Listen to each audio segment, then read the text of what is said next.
Okay, I did a video a year back about trying to get my weight down 25 pounds without spending $2,000. I had some things in there that I really didn't use, fire grade trowel, things I could do without. I shouldn't say I didn't use them. Little battery operated lantern. This is 33 pounds of gear with food, with 3 quarts of water that I consider essential for 20 degrees and above, 20 degrees Fahrenheit and above. All right, I've tested this at 20 degrees Fahrenheit and above, and it works. It's not optimal, but it's enough. To me, it's the bare minimum. So my scenario is I can take this hiking, backpacking, whatever, and then if I have my Polk sled, I can take my hot tent, which is basically another 28 pounds with the 3 U.S. Army canvas shelter hats, my buck saw, and my wood stove. And that's basically $100 investment there. The rest of this, you know what the cost is. I mean, it's under $500. I can tell you that for sure. So this is the bare minimum for an overnight. If I was going out for 10 days, it would be a little difficult because a lot of this gear wouldn't be easily dried out without a hot tent or other things. So it's not really an expedition setup. But let me go through it.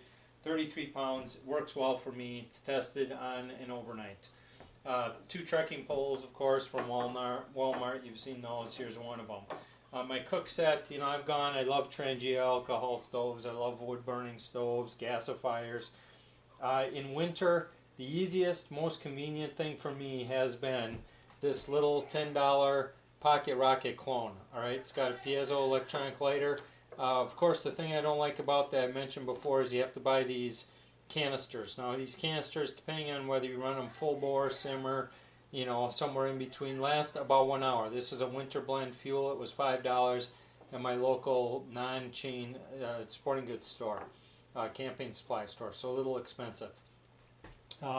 My aluminum anodized pot with pot cozy.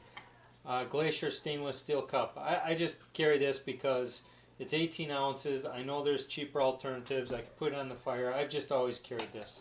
The lid for the pot, all right, the spoon. That's really it for the cooking gear. That's all I need. Now, if I'm going to melt snow, I'll usually bring this 2-quart aluminum pot here to melt snow. Because in my experience, at least the last time I was out, 2 quarts of snow gave me 27 ounces of water. And it wasn't, that was packed down. So if I'm going to be melting, hopefully I can melt over a fire. And yes, it gets smoky and gets the debris, and I've done a video on that little filter that I got now, so that works. Now, this is really controversial. I've mentioned it before. This is 1 pound, this paint can heater. If I'm going out in winter and I'm going out with what I consider pretty minimal gear, and I'm not doing my hot tent, or even if I'm doing my hot tent and doing a Polk sled, I bring this because getting to camp and being able to heat up quickly is essential to me. Yeah, creating a fire is good, but that's good for pretty much I know I can get warm quickly and prevent frostbite while I'm gathering wood, and if it's wet out and everything else, I can nurse that to go 5 hours on a small flame. Now, that's not much of a flame, not much more than an alcohol burner, but it works. All right, enough said about that. Yak tracks, essential. They really help save the energy and expend the calories. I live in the Midwest, and believe it or not, most of the year we don't have much more than 6 inches of snow. I mean, it's the middle of January just about, and we have 1.5 inches on, but it's slippery, icy. These things work great. They're not the Catahoula spikes, but that's okay. They work for what I need. Leatherman Juice S2. I've mentioned that a number of times. I love that thing. It's in my pocket right here. Leatherman Juice S2. Fine multi-tool. 4 AA lithium batteries. Snow goggles. Ridgeline, twisted paracord ridgeline for hanging my food bag or whatever. This is my food bag right here. Even for 2 days, my food weighs anywhere between 5 to 7 pounds. Now that's just because I don't take purely Mountain House dehydrated stuff. I take things like foil tuna and nuts and peanut butter and things that are not all that light. So it weighs 5 to 7 pounds. Wet ones. I have a spare little flashlight, and I have one in my PSK, and I have this little light right here. But this is my main headlight flashlight. It's in a Night Eyes holster that swivels. I can put it on my head. Phoenix LD20 with the ultimate AA lithium batteries, 180 lumens. You know, I can on low get, you know, a lot of hours out of that. Folding open also. Something I could probably ditch, but something I really find helpful, because a lot of times I'll have to create my own poles for my tent, and having a saw really helps. And you know, it's no axe, no hatchet, no big folding buck saw.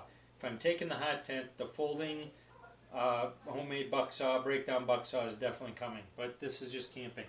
More robust, my little first aid kit, compass, whistle, the case for that stove, 1 quart Nalgene, thermos.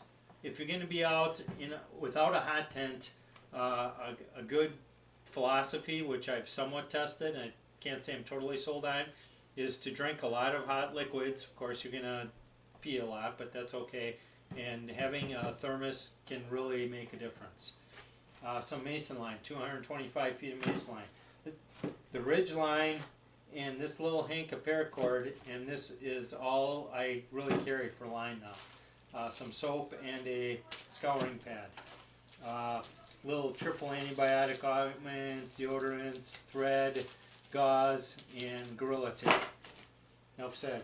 My little, I'll call it last aid, survival PSK, you know, a heat sheets emergency blanket, a little knife in there. You've seen what's in there.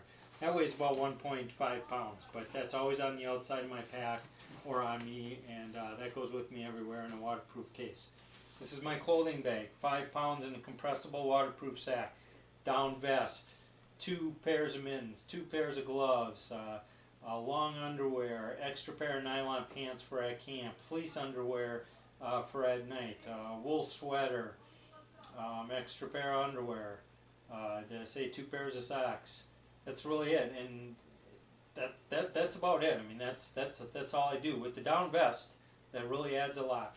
Hat, my Real Deal Brazil canvas baseball cap that I always wear, and then a helmet liner balaclava. Now, if it's going to be predicted to be wind chills of 5 below, I'll increase the headgear a little bit. Mitten, fingerless, fleece gloves. They're okay until they get wet.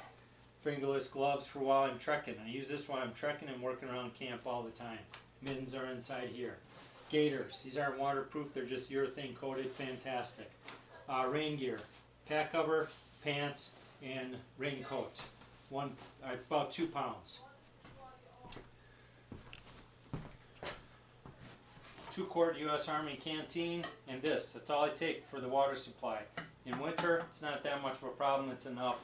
Melt the snow, whatever. Shelter. This is my ground cloth and my poncho. Basically what I do is I make a poncho hooch. If I'm not going to do a hot tent, I'm going to make a poncho hooch, and this is my ground cloth that's made up into a bivvy. You've seen that. And this is a poncho that I make in for a tarp. Pads, 2 sleeping pads, a Thermarest Ridge Rest and a Thermarest. That works well in winter. Again, part of the sleeping system, because I'm using a poncho hooch, possible, you know, get a little bit of moisture in there. This SOL Escape Bivvy. They're expensive. They work well. They add about 10 degrees warmth to your sleeping bag, and they're very water resistant, weatherproof. 20 degree sleeping bag, 4.75 pounds, Wiggies, very heavy. And my Big Bear 82 liter pack, about 3 pounds. So that's 33 pounds, all loaded out. Tent stakes, forgot to mention these. These are galvanized spiral landscaping nails, all right? They weigh an ounce each, but they go into frozen ground. Getting out is a hassle. You can pound them. They really don't break off. Of course, pouring boiling water on it is the best. And just try to only pound them in a little way. Problem is, if you don't have an axe, you're going to have to find a rock. A branch will work, but not like a rock. You really need a rock or an axe. Okay, that's my whole kit, 33 pounds. Oh, and as far as what's on me, of course, my wool pants, my silk long johns, and then my layering system is this jacket liner plus my wool shirt. So that's kind of my whole setup right there. Hat, and the rain jacket if I'm not going to be in the buckthorn, so to speak, so if I need a windbreak. That's it. 33 pounds, it works. It's minimal for me. It isn't even optimal, but it'll work on my back without a bulk sled. Thanks for watching.